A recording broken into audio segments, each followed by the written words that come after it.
Hi guys, today we're going to be talking about A Midsummer Night's Dream.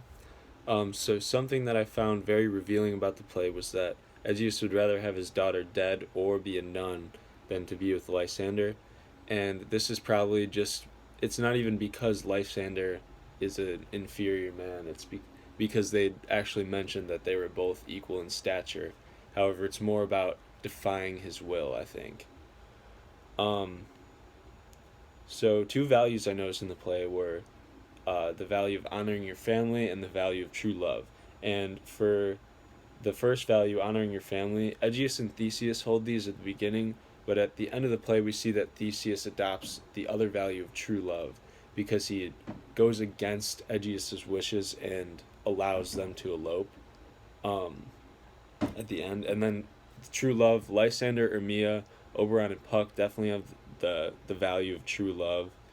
And like an example of this would be Lysander asking Hermia to steal away into the wood to get away from, such a romantic thing to do, just not caring about, you know, she could die or she could be a nun. And a word that I didn't understand when I first read it was idolatry. That's on page 4. This word was used by Lysander to describe the relationship between Helena and Demetrius, and it was sort of an attempt to discredit Demetrius since he has the love of another lady. So, the context that this gives us is that like we like kind of get to understand how Helena feels for Demetrius, and then how is gender depicted in the play? Men are really displayed as like these masculine, manly men, and an example of this would be when Puck was trying to lure everyone away from each other so that they weren't fighting and they could safely like put the stuff on their eyes and turn everything back to normal.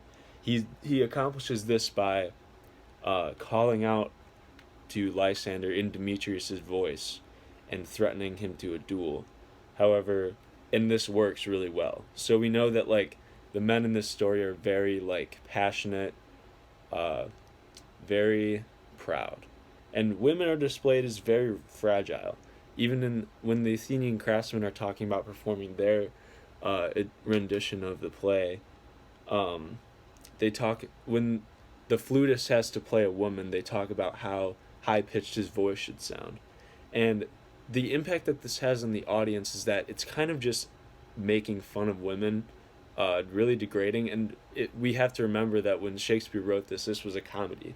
So making fun of the women in the story, like Tiziana, when she falls in love with Bottom, who has the head of an ass, it's supposed to be meant as a really funny moment.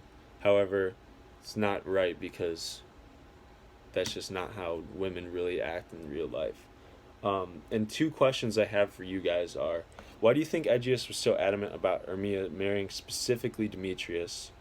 And what does Helena's reluctance to accept that Lysander and Demetrius love her indicate about the relationship between men and women in the Shakespearean era?